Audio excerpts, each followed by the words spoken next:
राजा और साधु। अनमोल वचन। प्रेरक कहानी। Inspirational stories. Motivational stories in Hindi. राजा विजयभान एक बड़े साम्राज्य का राजा था। राजा को बड़ी मन्नतों के बाद अपनी रानी से एक पुत्र की प्राप्ति हुई थी। राजा अपने राजकुमार से अत्यधिक प्रेम करते थे। उसकी हर जिद और इच्छा की पूर्ति करते थे। राजकुमार को घुड़सवारी में बड़ा आनंद आता था, लेकिन राजा को यह पता नहीं था कि उनके जीवन में ऐसा कुछ होने वाला है। उनका एक लौता 10 वर्षीय पुत्र घुड़सवारी करते वक्त अपने प्राण गंवा बैठा। एक दिन प्रशिक्षक साथ घुड़सवारी करते वक्त एक दुर्घटना में उसके प्राण चले गए। ढलान पर फिसलन वाली जगह पर घोड़ा अपना संतुलन खो बैठा। उस पर बैठा नन्हा राजकुमार गिरकर एक पत्थर से टकरा गया, जिस कारण उसकी जीवन लीला समाप्त हो गई। राजा को इस घटना से गहरा आघात और क्रोध आया। राजा इस घड़ी में जैसे राजधर्म भूल गया। उसने उस घोड़े और उसके प्रशिक्षक को भी नहीं छोड़ा, दोनों को मृत्यु दंड दे दिया। राजा यहाँ तक भी नहीं रुका। इसके बाद राजा को सभी 4 पैर वाले पशुओं से घृणा हो गई। उसने राज्य में सभी 4 पैर वाले पशुओं पर प्रतिबंध लगा दिया। उसके राज्य में अब कोई भी बैल, गाय, घोड़ा, गधा इत्यादि कुछ भी नहीं रख सकते थे। जो भी इनका प्रयोग करते पाया गया उसे भी मृत्यु दी जाएगी, ऐसी राजा ने घोषणा करवा दी थी। राजा अपनी एक लौती संतान के जाने से बहुत निराश था। उसने खुद को राजमहल के में कैद कर लिया था। राज्य में प्रतिबंध के कारण प्रजा का बुरा हाल था। कई कोसों तक उन्हें अब चलकर जाना पड़ रहा था। खेती करने के लिए भी उन्हें बैल ना होने से बहुत असुविधा हो रही थी। दूध दही का अभाव हो गया। बैलगाड़ी, घोड़ा और गधा गाड़ी की जगह मनुष्य गाड़ी का प्रयोग हो रहा था। पशुओं के ना होने से कई की जीविका चली गई थी। आमदनी का साधन खत्म हो गया था। देखते ही देखते 9 माह बीत गए, लेकिन राजा उस संताप में था। प्रजा दुखी, कई निर्धन हो गए, भूख से कई जानें चली गई। प्यार को समझाती एक प्यारी कहानी। राज्य की प्रजा चिंता में ही डूबी रहती, उन्हें कोई रास्ता दिखाई ही नहीं दे रहा था। तभी एक साधु सन्यासी का उसी राज्य से गुजराना हुआ। राज्य में वो आए तो लोगों ने उनके आगे विनती की और उन्हें इस समस्या से निकालने का अनुरोध किया। उन्हें लोगों की पीड़ा दिखाई दी, इसके पीछे प्रतिबंध का कारण भी पता चला।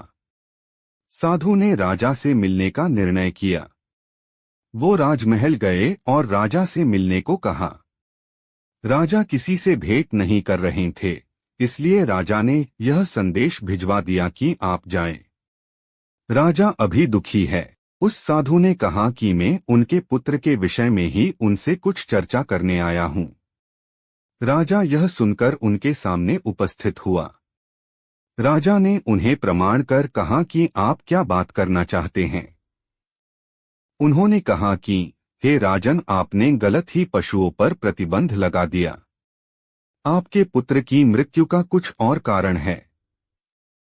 राजा को लगा कि यह पहुंचे हुए लगते हैं। मन ही मन कुछ समय उसने विचार किया और फिर कहा, क्या हमें बताइए, ऐसा क्या है जो आप जानते हैं और मैं नहीं। लेकिन राजा को यह पता नहीं था कि उनके जीवन में ऐसा कुछ होने वाला है। उनका एक लौता 10 वर्षीय पुत्र घुड़सवारी करते वक्त अपने प्राण गंवा बैठा। एक दिन प्रशिक्षक साथ घुड़सवारी करते वक्त एक दुर्घटना में उसके प्राण चले गए। ढलान पर फिसलन वाली जगह पर घोड़ा अपना संतुलन खो बैठा। उस पर बैठा नन्हा राजकुमार गिरकर एक पत्थर से टकरा गया, जिस कारण उसकी जीवन लीला समाप्त हो गई। राजा को इस घटना से गहरा आघात और क्रोध आया। राजा इस घड़ी में जैसे राजधर्म भूल गया। उसने उस घोड़े और उसके प्रशिक्षक को भी नहीं छोड़ा, दोनों को मृत्यु दंड दे दिया। राजा यहाँ तक भी नहीं रुका। इसके बाद राजा को सभी 4 पैर वाले पशुओं से घृणा हो गई। उसने राज्य में सभी 4 पैर वाले पशुओं पर प्रतिबंध लगा दिया। उसके राज्य में अब कोई भी बैल, गाय, घोड़ा, गधा इत्यादि कुछ भी नहीं रख सकते थे। जो भी इनका प्रयोग करते पाया गया उसे भी मृत्यु दी जाएगी, ऐसी राजा ने घोषणा करवा दी थी। राजा अपनी एक लौती संतान के जाने से बहुत निराश था। उसने खुद को राजमहल के में कैद कर लिया था। राज्य में प्रतिबंध के कारण प्रजा का बुरा हाल था। कई कोसों तक उन्हें अब चलकर जाना पड़ रहा था। खेती करने के लिए भी उन्हें बैल न होने से बहुत असुविधा हो रही थी। दूध दही का अभाव हो गया। बैलगाड़ी, घोड़ा और गधा गाड़ी की जगह मनुष्य गाड़ी का प्रयोग हो रहा था। पशुओं के न होने से कई की जीविका चली गई थी। आमदनी का साधन खत्म हो गया था। देखते ही देखते 9 माह बीत गए, लेकिन राजा उस संताप में था। प्रजा दुखी, कई निर्धन हो गए, भूख से कई जानें चली गई। प्यार को समझाती एक प्यारी कहानी। नौकरानी ने खोली आंखें। इमोशनल स्टोरी, इमोशनल कहानी, हिंदी कहानी, हिंदी स्टोरी। कहानियां। राज्य की प्रजा चिंता में ही डूबी रहती, उन्हें कोई रास्ता दिखाई ही नहीं दे रहा था। तभी एक साधु सन्यासी का उसी राज्य से गुजराना हुआ। राज्य में वो आए तो लोगों ने उनके आगे विनती की और उन्हें इस समस्या से निकालने का अनुरोध किया। उन्हें लोगों की पीड़ा दिखाई दी, इसके पीछे प्रतिबंध का कारण भी पता चला। साधु ने राजा से मिलने का निर्णय किया। वो राजमहल गए और राजा से मिलने को कहा। राजा किसी से भेंट नहीं कर रहे थे, इसलिए राजा ने यह संदेश भिजवा दिया कि आप जाएं।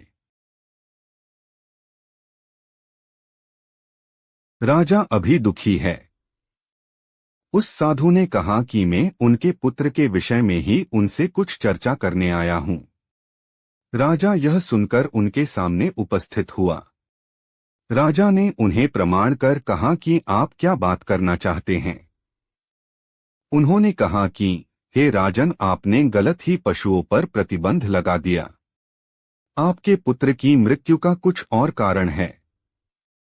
राजा को लगा कि यह पहुंचे हुए लगते हैं। मन ही मन कुछ समय उसने विचार किया और फिर कहा, क्या हमें बताइए, ऐसा क्या है जो आप जानते हैं और मैं नहीं।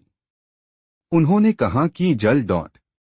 आप जल पर प्रतिबंध लगाइए, ना आप जल पीजिए, ना आपके राज्य में कोई जल का प्रयोग करेगा और ना ही वर्षा होगी, ऐसा प्रतिबंध लगाना सही है। राजा बोला, आप क्या बोल है, आप सन्यासी होकर एक बाप की पीड़ा के साथ खेल रहे हैं। वो बोले, मैं सच बोल रहा हूं।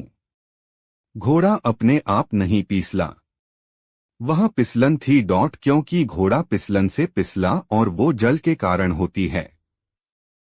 वहां आप भी जाकर भागेंगे तो गिरेंगे, तो फिर घोड़े का क्या दोष।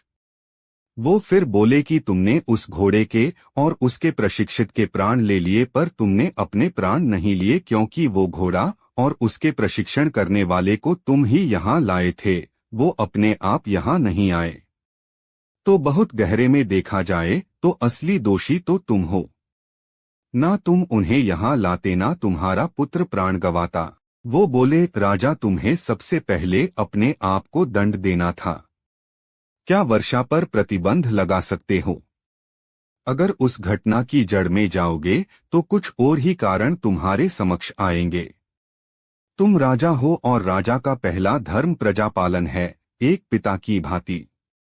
तुम्हारी संतान का तुम्हें इतना दुख है, इस वजह से राज्य में कितने लोगों की मृत्यु हुई है तुम्हें पता है। जन्म और मरण तो प्रकृति का नियम है, तुम्हारे पुत्र के साथ हुआ वो एक दुर्घटना थी, लेकिन तुम जो कर रहे हो वो पाप है। राजा साधु के वचन सुनकर उनके आगे आगे फूट फूट कर रोया। साधु ने उसे सांत्वना दी और कहा, उठो, हम सब एक उस परमात्मा की व्यवस्था है, इसे उसी तरह रहने दो। परमात्मा ने तुम्हें अवसर दिया है प्रजा की सेवा का। पेड़ पर एक पत्ता भी हरा रहता है, फिर सूख कर गिर जाता है। हर छोटी बात हमें परमात्मा के नियम से अवगत कराती है। कोई समझना चाहे तो समझ सकता है। बहुत हुआ राजन, अब विलंब मत करो, अपनी प्रजा का पालन करो, अपना धर्म निभाओ। एक बाप अपने पुत्र को ना बचा सका, लेकिन एक राजा ना जाने कितने दूसरों पुत्रों को खुश रख सकता है। व्यक्ति को वो जहां परमात्मा का नाम लेकर प्रसन्न मन से अपना कर्म करते रहना ही उसका धर्म है। अपना धर्म निभाना है और उसके दिए इस अमूल्य जीवन को जीना है। राजा की आंखें खुल गई। अपने इस कृत्य के कारण उसके राज्य में जो हानि हुई थी वो उसे पूरा करने में लग गया। आपको यह कहानी कैसी लगी हमें कमेंट कर जरूर बताएं। इसी तरह की अच्छी कहानियां आप यहां पर पढ़ सकते हैं। यहां उपस्थित शिक्षाप्रद कहानियां आपका मनोरंजन करने के साथ दिशा भी देंगी। तो बने रहिए हमारे साथ और हमारे प्रयास को सफल बनाएं।